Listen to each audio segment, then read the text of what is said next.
Assalamualaikum warahmatullahi wabarakatuh. Kita lanjutkan kajian tasawuf kita. Untuk tema sekarang, menjenguk orang sakit. Bismillahirrahmanirrahim. Rasulullah Shallallahu Alaihi Wasallam bermaksud mengatakan bahwa kamu harus ingat akhirat, sedangkan kamu selalu lari dari mengingatnya. Kamu cinta dunia, sebentar lagi kamu akan berpisah dengannya. Tanpa perintah, apa yang kamu banggakan akan diambil darimu. Kesedihan dan penyesalan akan datang kepadamu, menggantikan kegembiraan. Wahai orang yang lalai, sadarlah. Kamu bukan diciptakan untuk dunia, tetapi untuk akhirat.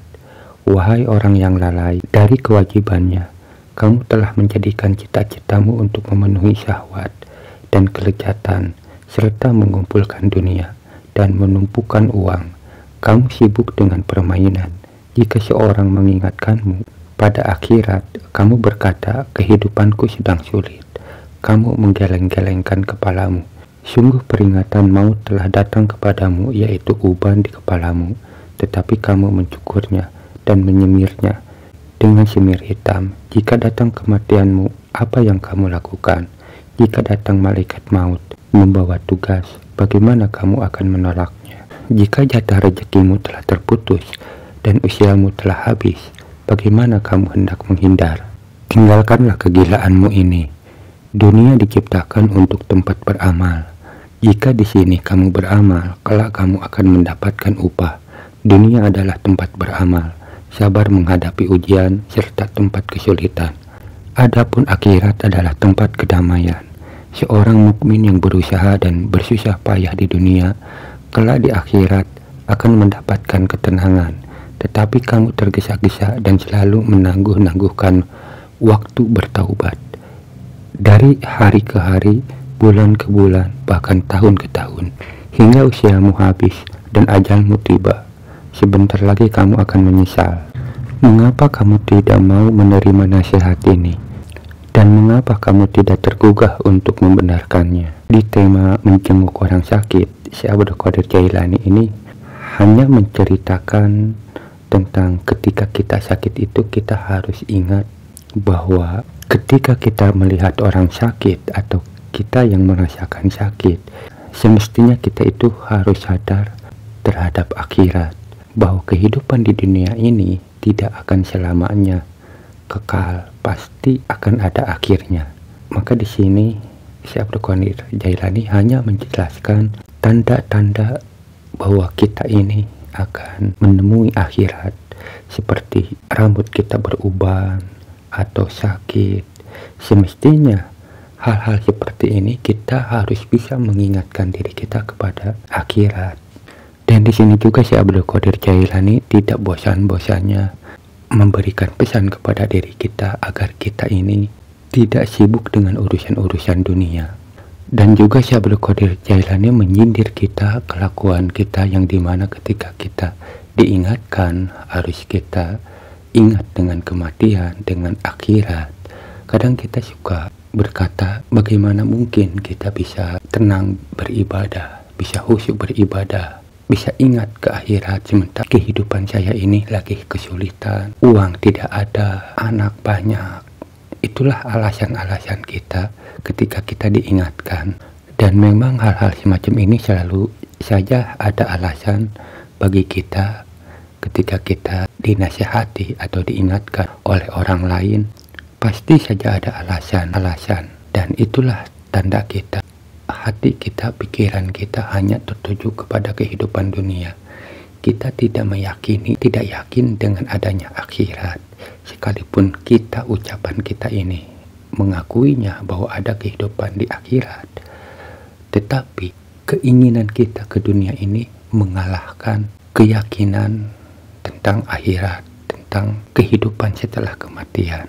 Buat teman-teman semua, harus bisa kita menyadari bahwa apapun yang kita lakukan dalam dunia ini, kehidupan dunia ini, yang selama ini kita kejar adalah untuk menyenangkan jasad kita, untuk menyempurnakan jasad kita, untuk mempercantik jasad kita. Dan kita menganggap bahwa segala sesuatu yang kita rasakan baik itu kesedihan atau kebahagiaan, menurut kita itu semua karena jasad kita.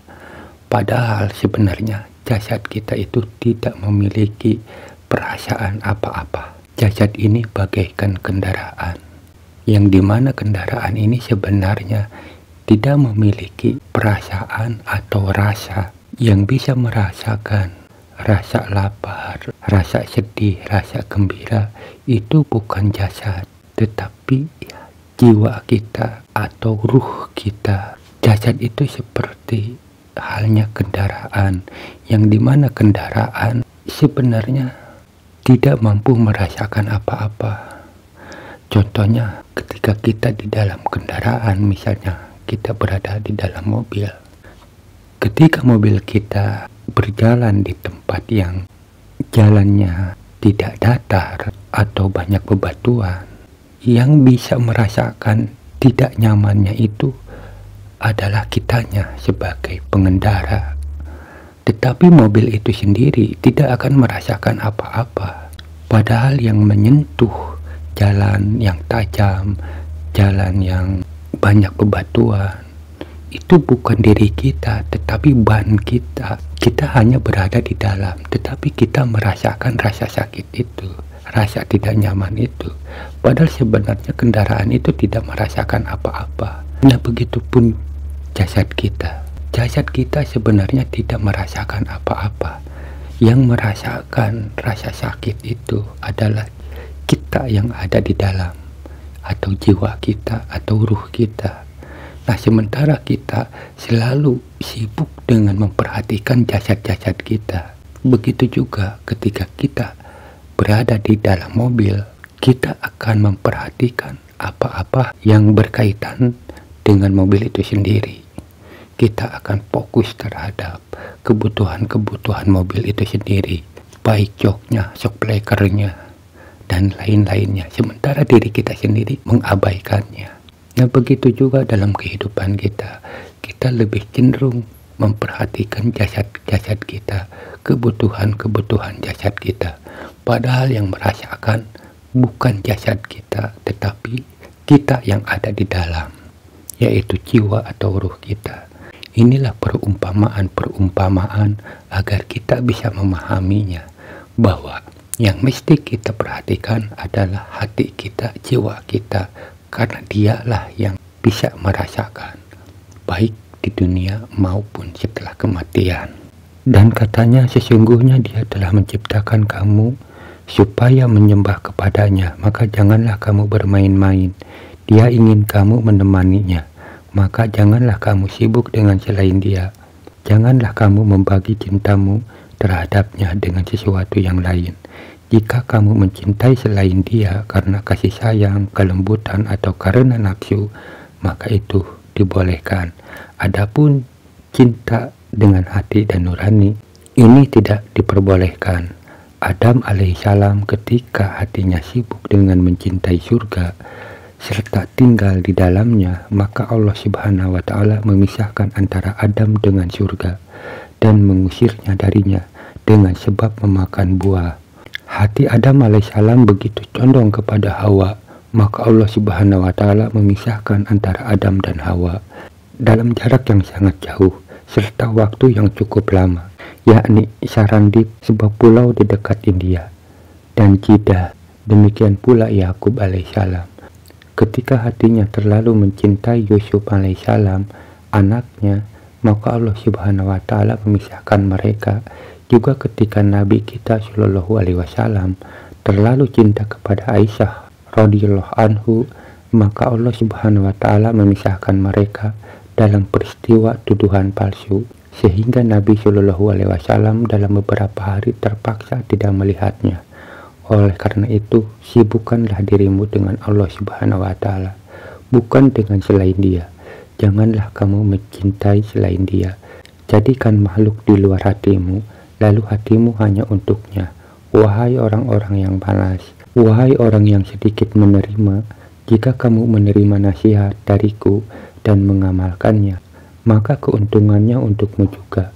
Dan jika menolaknya, kamu akan dimurkai dan terhalang dari semua kebaikan.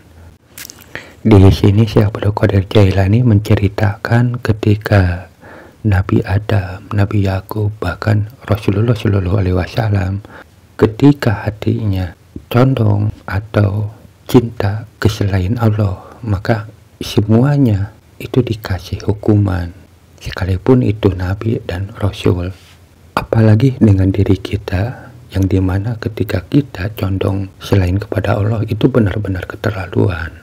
Dan ini artinya bahwa Allah itu benar-benar menginginkan kita agar kita sebagai manusia itu harus bisa menemani Allah atau harus bisa dekat dengan Allah. Allah tidak mau setiap diri manusia itu hatinya itu cinta ke selain Dia. Maka ketika kita tidak mencintai atau tidak dekat dengan Allah, maka segala urusan-urusannya selalu disusahkan. Jadi artinya bahwa Allah menciptakan rasa cinta pada diri setiap diri manusia itu. Sesungguhnya cinta ini harusnya hanya kepada Allah saja. Nah, tetapi karena Allah itu ingin menguji manusia dan kita tidak tahu, maka kita ini, rasa cinta kita ini malah ditujukan ke makhluk yang lain.